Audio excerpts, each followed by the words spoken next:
Hello viewers, আজকে নতুন একটি ভিডিও নিয়ে হাজির হয়ে গেলাম অন্যান্য বেশ দিনের মতোই। আশা করি আমার ভিডিওগুলো আপনাদের সবাইকে বেশ ভালো লাগে। এই যে আমার পাশে ছেলেটা আছে, এর নাম হচ্ছে বিনসার, আমাদের গ্রামের ছেলে। এ ক্লাস 8-এ পড়ে। আর এদের ফার্স্ট সামেটিভের পরীক্ষা হয়েছে। ফার্স্ট সামেটিভের পরীক্ষা এদের হয়েছে 30-এর মধ্যে। তো এদের খাতাও দেখাইছে, এক একজন মার খাবি রে, একদম চামড়া তুলে নেবে এত বদমাশি করলে। একটা ভিডিও বানাচ্ছে, দেখতে পাচ্ছিস না, এত কথা বলে কেউ যারা এত ডিসিপ্লিন মেনটেন না করলে একদম তারা পিটা বাগ একটা এখানে। তাই চুপচাপ বসে এখানে বেশি আছে আদি।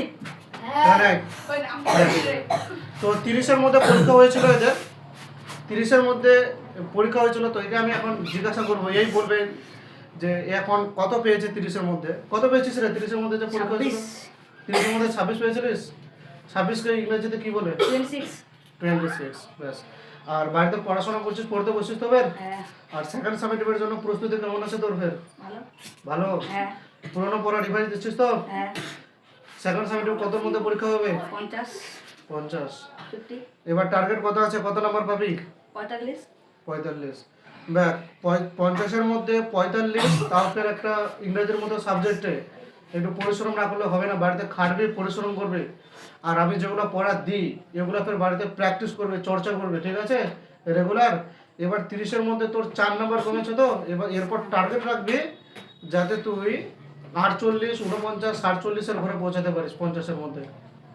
করা যাবে? হ্যাঁ, ঠিক আছে। আর যারা ভিডিওটা দেখছে এদেরকে কিছু বলবি? না, তোকে যেটা ভালো লাগে রিল্যাক্সে থাক, কোনো অসুবিধা নেই। তোকে যেটা ভালো লাগে তুই সেটা বলতে পারিস, যাতে সেটা কি বলে আর কি, মানে পলাইট হয়। তাহলে পলাইটলি তুই যদি কিছু বলতে চাস তাহলে বলতে পারিস, বল। না, আমার প্রশংসা করবি না প্লিজ কাকু, ঠিক আছে? না, আমার প্রশংসা কিছু করতে হবে না, বলতে হবে না। আর কিছু করার নেই, ঠিক আছে। নইলে পরে অনেকে ভিডিও দেখায় তো ভাববে যে মাস্টারটা শো অফ করছে এখানে, কয়েকজন ভালো নাম্বার পাচ্ছে না, তো সেগুলো এখানে ভিডিওতে আপলোড করে গোটা সোশ্যাল মিডিয়া জুড়ে বলে বেড়াচ্ছে। তো ওগুলো মানে বলতে হয় না, অনেকে ভালো চোখে দেখে না, বুঝলি তো? ঠিক আছে। তো আচ্ছা, কি বলে, এটা দিয়ে কয়টা ভিডিও হলো আমরা যে আপলোড করলাম? 3টা ভিডিও না? একটা কার ছিল? প্রথমটা ছিল শাকিলের, ছিল মদার, একটা মিজানোর, 4 নাম্বার তুই। তো এখানে কিসে লজ্জার কি আছে আমি কই বুঝতে পারছি। তুই কত পেয়েছিস জানো ইমরান? 16 পেয়েছিস। কতর মধ্যে? এই দরজাটা লাগাই তো তোরে। কি হয়ে গেল রে? না, কত 16-র মধ্যে কত পেয়েছিস তুই জানো? না, 30-এর মধ্যে 16 পেয়েছিস। এই যে ইমরান, মানে আমাদের গ্রামের ছেলে ইমরান, ও 30-এর মধ্যে 16 পাইছে। তো এই 30-এর মধ্যে পাইছে 26। সেজন্য ওর প্রেজেন্টেশন এখানে দিতে, মানে উপস্থাপনা করতে আর কি ওর লজ্জা পাচ্ছে। ইমরান আসবি এখানে, আয়, কিছু না, হাতে করে নেয়। আমি তোকে ভিডিওর মধ্যে এখানে ইন্ট্রোডিউস করাবো, আর তুই কত পাইছিস না পাইছিস সেটাও বলবো তোকে, করবি না? আচ্ছা, তো এখানে আরো একজন স্টুডেন্ট, নুসরাত, কথা বলবি না, দাঁড়া, তোর কথা বলতে যাচ্ছে আমি এখানে, শোন। তো আমাদের এখানে আমার একটা ফিমেল স্টুডেন্ট আছে, নুসরাত, ও ক্লাস 8-এ পড়ে।